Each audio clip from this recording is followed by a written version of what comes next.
Irritable bowel syndrome, or IBS, is very common. It affects probably 1 in 5 adults at some point. It's a long-term condition causing cramping tummy pains, bloating, wind, change in bowel habit, and much more.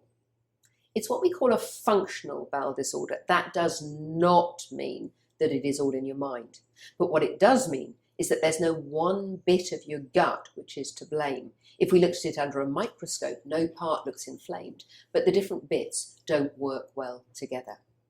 There's been all sorts of research into what causes IBS, and there's still no consensus. It could be a mixture of things: oversensitivity of the gut wall to pain messages, possibly food intolerance, possibly a mismatch between the messages to and from the brain and the gut.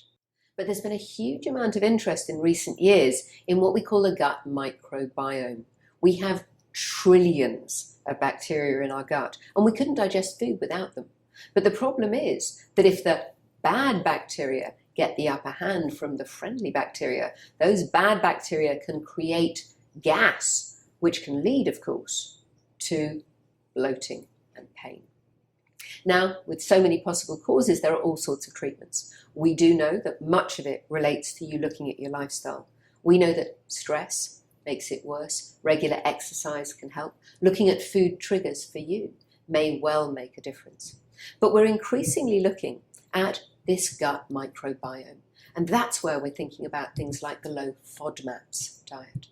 Fodmaps are fermentable, non-digestible foods that can lead to pain and bloating because they create gas. So reducing those foods in your diet can allow the friendly bacteria to get the upper hand.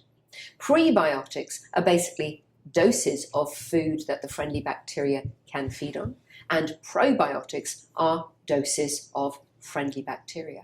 All of these may help your symptoms, but it depends which kind. There is variation between different probiotics. Have a look at my article on Patient.info. We do know that IBS is a horrible condition, and we do know that there is no one cure fits all. But there has been progress, and there are options out there. Good luck.